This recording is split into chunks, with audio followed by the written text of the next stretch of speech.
But really, I'm here to actually help us all have a conversation with Ariana González-Stokas, our new and inaugural Vice President for Diversity, Equity, and Inclusion. So I have our bio here, and we often joke that we get like really long bios to read, but I think it's really important for us to learn about who's here and who's leading this college. And so you're going to see me do a lot more reading because I do want to make sure I say it right, and I think it's the first time that all of us are meeting her. So it'll maybe be longer than usual, but I think it's worth it, and really understanding all the great work that she's done and what she's going to bring here. I was recently at an event listening to a panel, and someone very much so made this case that we should really be taking the time to be reading people's bios because of the experience that they bring that we should understand. So I will do that. So bear with me, but hopefully you'll be as impressed as I am. So Ariana González-Stokas joined Barnard in July of 2019. So as one would always joke, I'm sure she's an expert on all things Barnard. As the inaugural Vice President of Diversity, Equity, and Inclusion, she has a BA in Philosophy and Studio Arts from Bard College. There was a moment I paused. I'm like, was that supposed to be Barnard? But no, alas. But she did come to the Columbia family, where she has a PhD in Philosophy and Education from Teachers College. Her doctoral research examined the intersections of aesthetics, education, and inequality. Her current research investigates reparative epistemologies in universities and the role of social movement pedagogy from Latin America and the Caribbean in, quote, inventing school. She is a co-investigator on the Menon subgrant, Critical Theory in the Global South, and was the project director for Illumina Rockefeller Grant at Bard to cultivate racial equity through revealing suppressed local histories. Prior to Barnard, González-Stokas served as the inaugural Dean of Inclusive Excellence at Bard College in New York. While there, she was instrumental in identifying working groups to establish a clear and strategic vision for Pell-eligible and DACA students. She also supported the development and institutionalization of student-initiated projects, symbolic reparation projects such as signage to commemorate suppressed histories, and created, along with a team of faculty, staff, and students, Gilson Place for interracial and intercultural dialogue.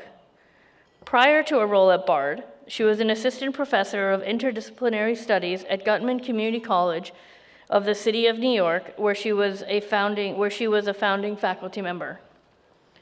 Her professional affiliations include the American Philosophical Association, the Caribbean Studies Association, the Philosophy of Education Society, the Latin American Philosophy of Education Society, the Caribbean Philosophical Association, and the American Educational Research Association. Ariana brings a wealth of experience to Barnard as a committed educator and researcher. She has worked as an administrator, faculty member, and scholar of philosophy and education, with a proven track record of being dedicated to equity and access. She lives in Manhattan with her husband, Jacob, and their 4-year-old daughter, Adalia.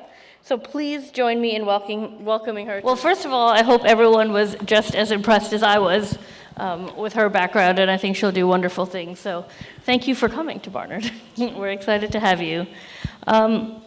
So, obviously we'll have questions and we'll have a conversation, but I think what people would love to hear is what we should know about you that maybe is not on this incredible bio of yours.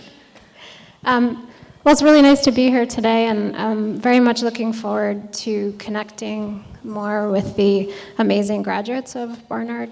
I think before I kind of get to your answer, one thing I've noticed about Barnard since I've been here is that a lot of places talk about creating leaders.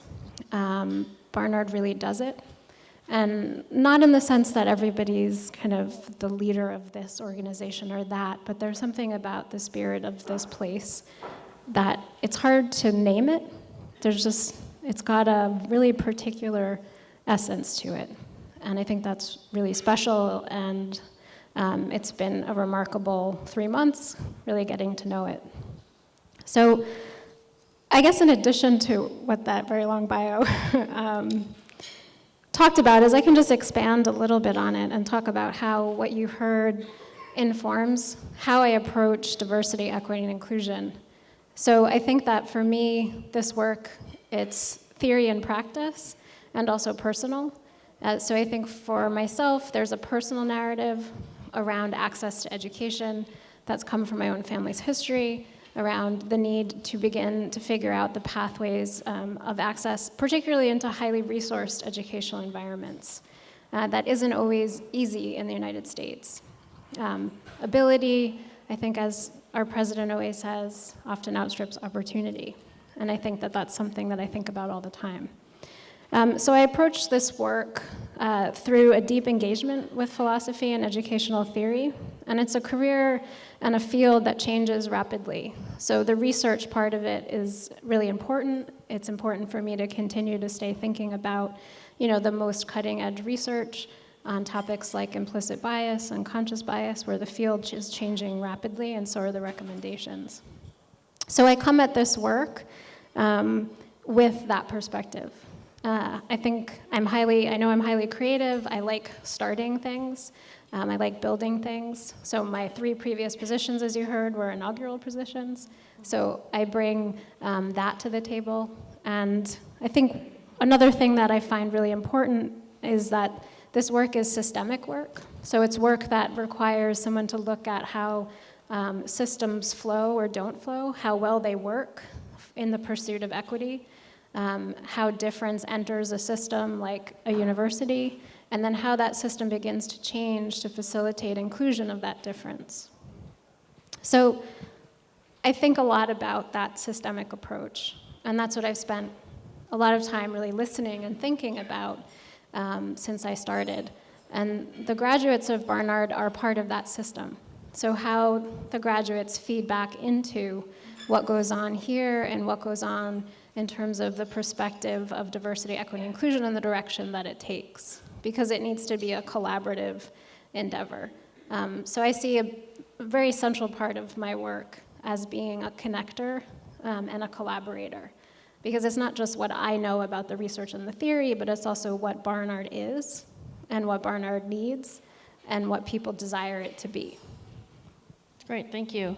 So President Bylock spoke a little bit about feel well, do well here at Barnard, and sort of have 2 questions around that. I think the first is really would love to hear more about what kind of programming will be available to students and how that may engage our alumni as well. And I think the second question is how do you really think about the vision for that program, knowing you're maybe about a few months in, but how do you think about that and how do you think about it growing over time?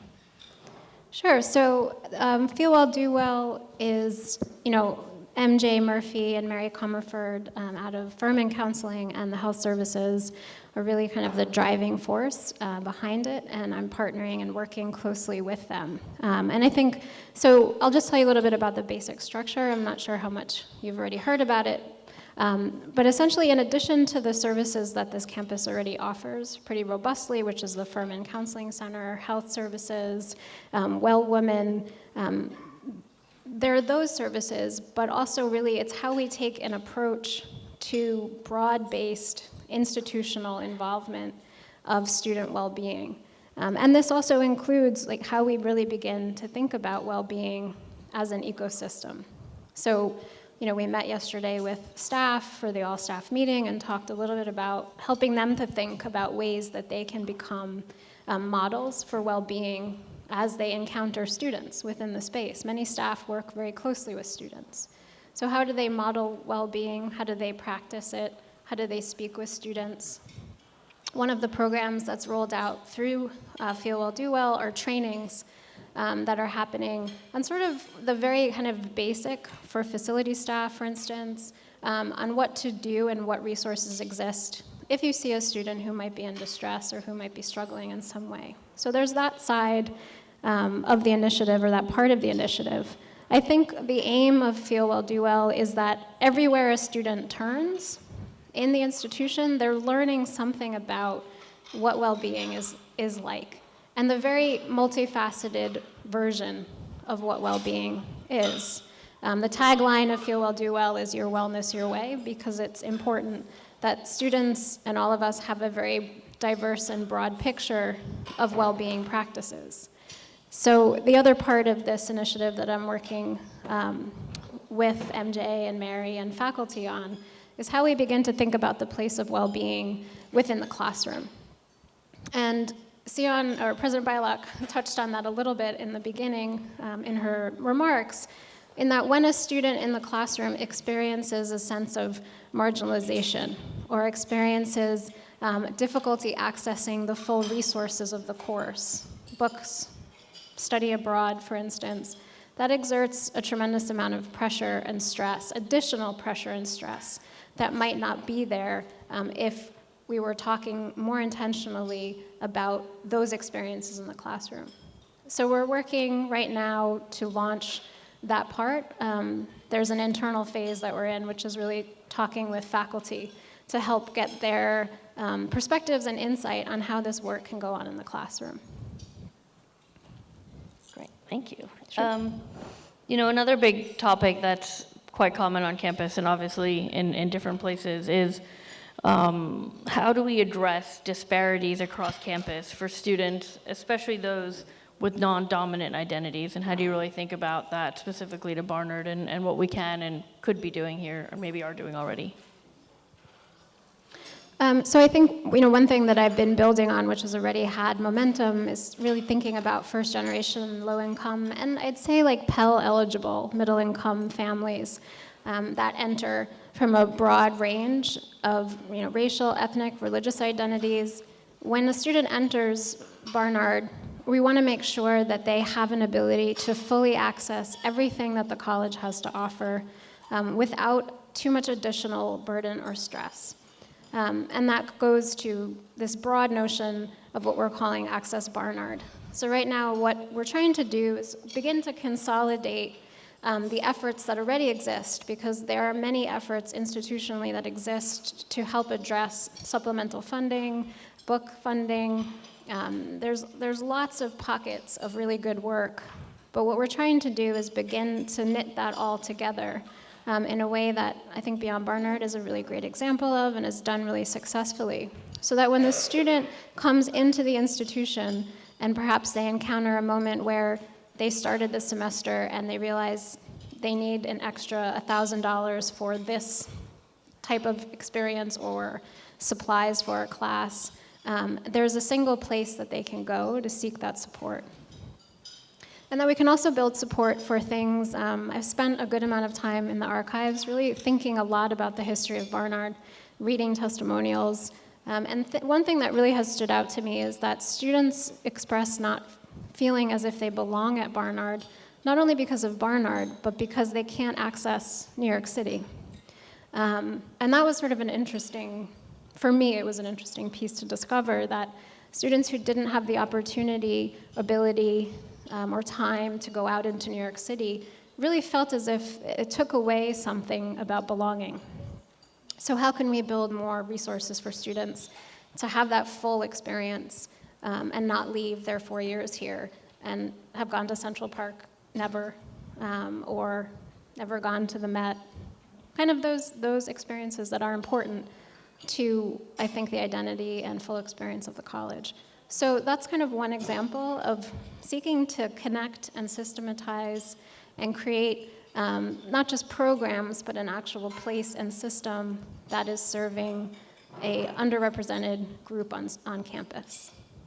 Great. So as you can see, we limited questions amongst ourselves because we know that Barnard alumni are not the shy type. So want to make sure we do two things. One is see if you have any questions, but also to see if you may have any suggestions or perspectives from what you've seen that maybe may help Ariana as she's getting up to speed here at Barnard. So I'll go ahead and open it up and we'll try. Hello, and welcome. I'm very excited to have you, and I know I'm not the only one. And so hi, I'm Elise Fabrica, class of 2012. For anyone who can't see me, I won't stand up because I'm really tall. And chair of the Young Alum Committee, which is what my question is about. How do you see alums fitting into your new, very important position, and especially as the chair of the Young Alum Committee, and I think the young alums are a very unique cohort in the support we can offer current students. What can I do and what can we do to help? I think that so there's a couple of ideas. And of course, I think this is a great forum because I really want to hear your ideas. All of you have been through the complete kind of trajectory of Barnard.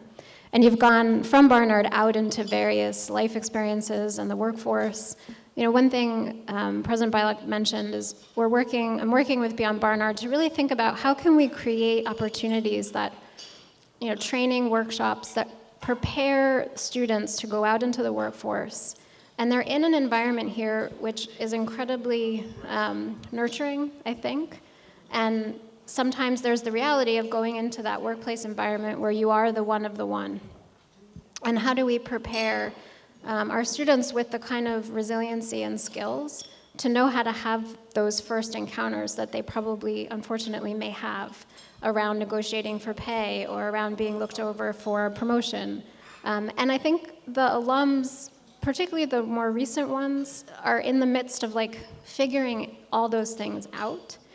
And I think current students always need to hear that your first job or your first couple of jobs is not necessarily the career you'll have. I always tell students that my first job was entering data in a think tank in Washington, D.C. And I realized that was not for me.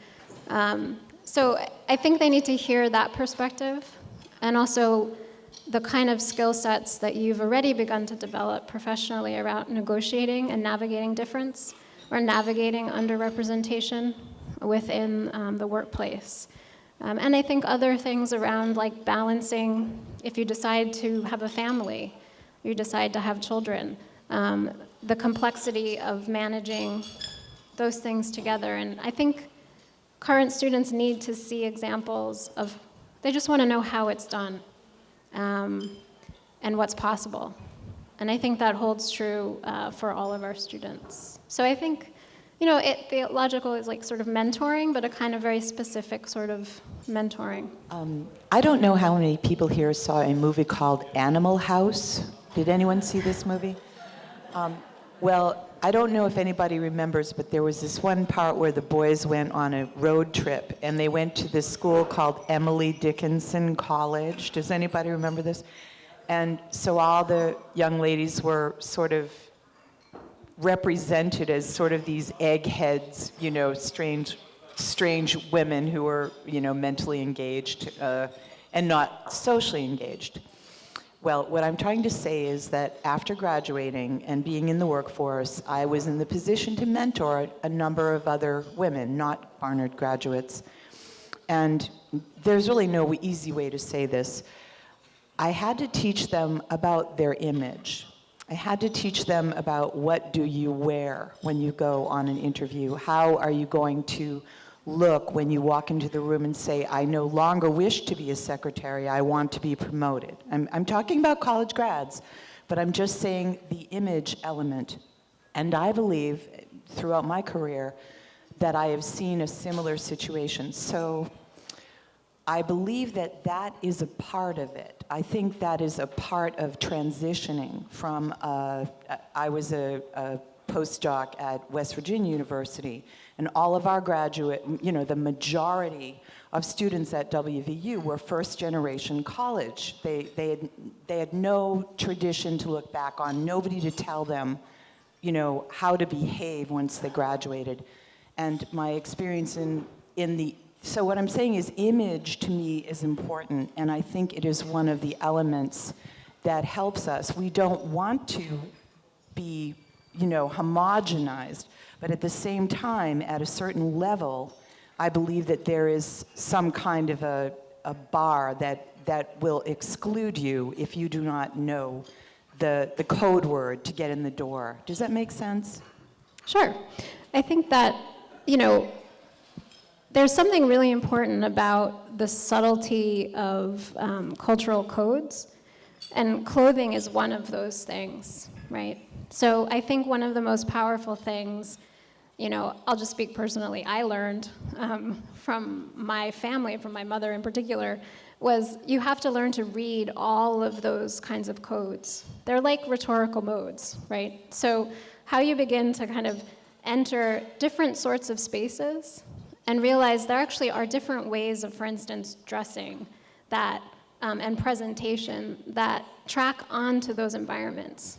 Like in the professoriate, for instance, in some environments, if you show up in a three-piece suit, people will read you in a particular way, depending on the kind of institution it is, right? So there's like a subtlety and a cultural skill set that I think comes with that. I know that Beyond Barnard actually does a great deal around this and begins to have conversations. There's a closet for students who don't have access to clothing and attire for interviews, but also along with that, conversations around self-presentation. But that I think there's a lot of good writing right now around the importance of authenticity, of knowing how to authentically present yourself. Because we all know, if we can all think back to some of our first interviews or where we bought that kind of jacket that wasn't really comfortable, and that came through in the interview because you weren't comfortable with who you were. So I think it's also connected to this like development of your sense of self. Who are you? And how do you convey who you are? And that also kind of tracks on to finding the particular industry or job that tracks with that you'll feel comfortable in and you know that you have a lot to offer there. So I think it's about coming into the self, which is really important, a really important part of the work, and that all of us do that differently. There is a different track to that.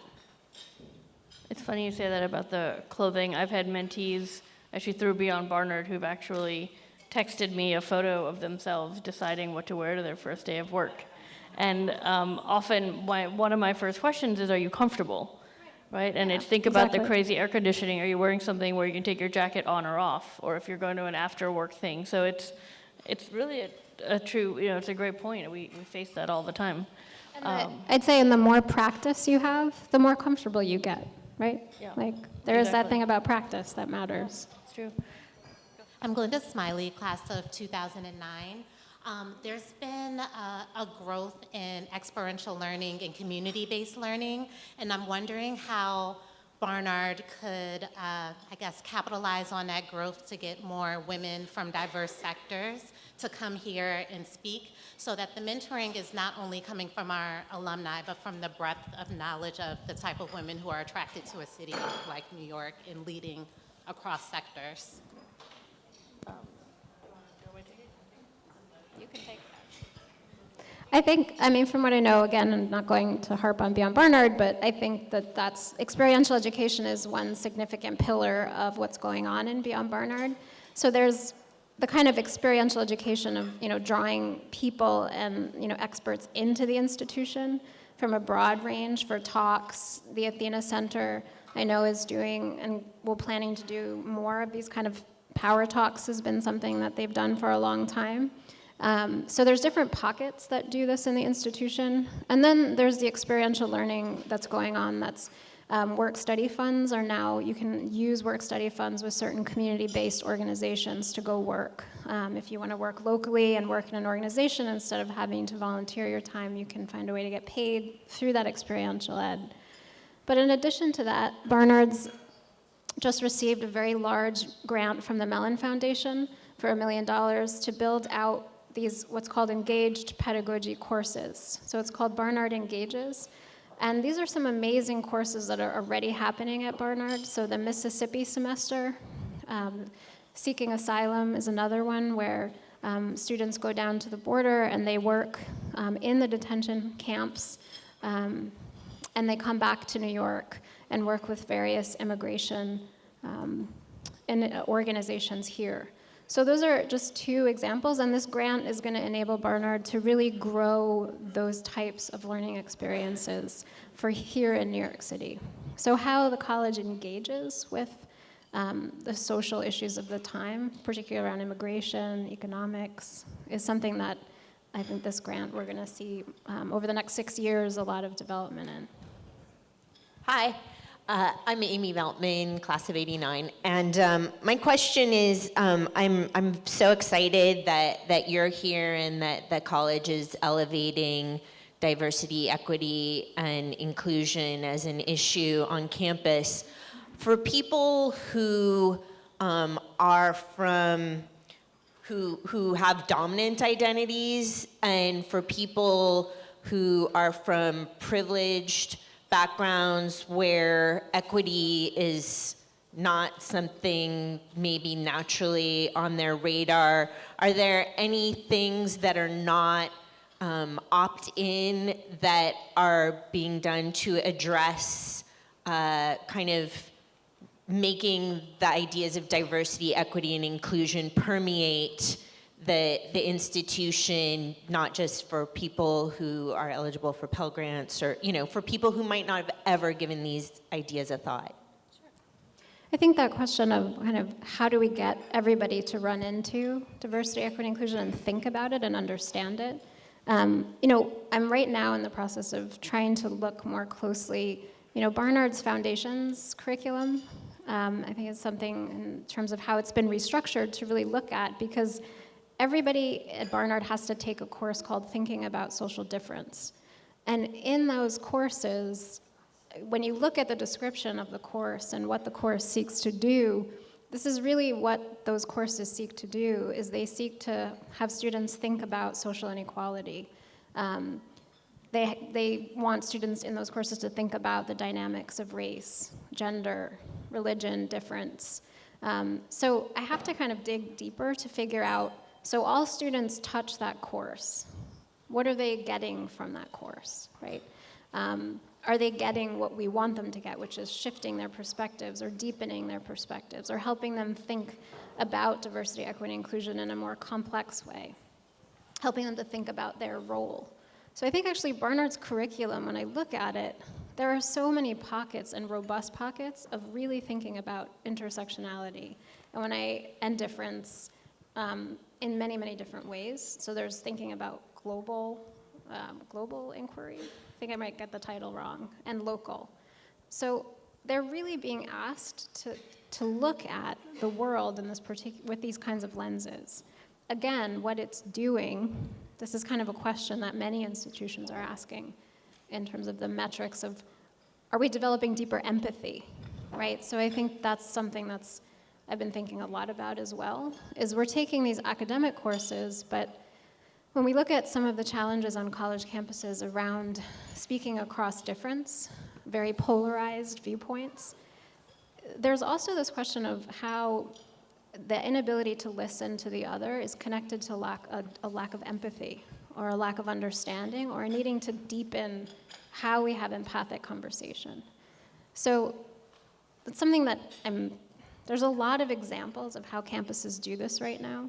I'm trying to look for some examples that I think that would fit here, but also to begin to maybe more deeply assess in the curriculum, what is the curriculum doing? Because it might be already doing something that we're not 100% clear that it is.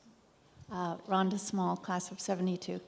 I'm really glad to hear about this Feel Well, Do Well initiative and the awareness of mental health among students on campus. And I was wondering, there's a rumor that there are a lot of, this is a more difficult issue to raise, that there are a lot of, that Columbia has a high rate of sexual assault accusations and suits against it. And I was wondering how, with a more open dorm policy on Barnard's campus, how Barnard prepares and protects its students, and if there are any incidents, how it can protect its students afterwards and help the student deal with the trauma.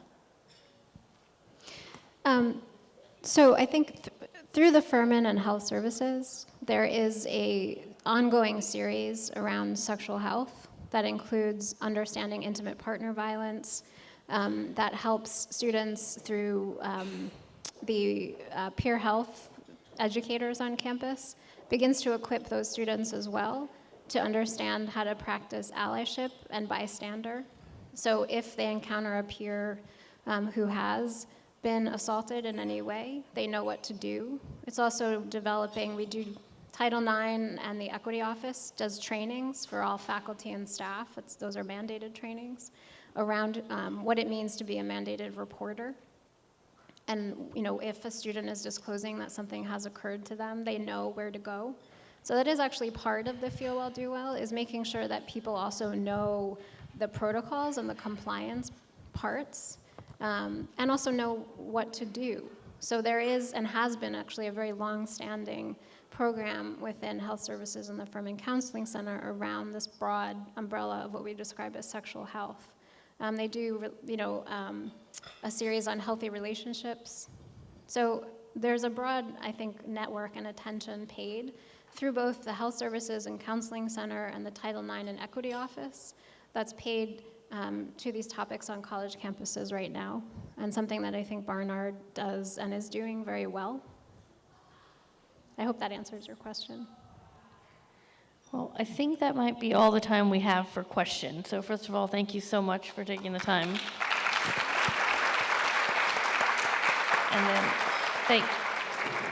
And thank you all for being here. And just as a quick aside, if you do have ideas or programs, or please feel free to email me. I'd love to hear from all of you about what you're thinking. So thanks again. That'd be great. Thanks, Jyoti.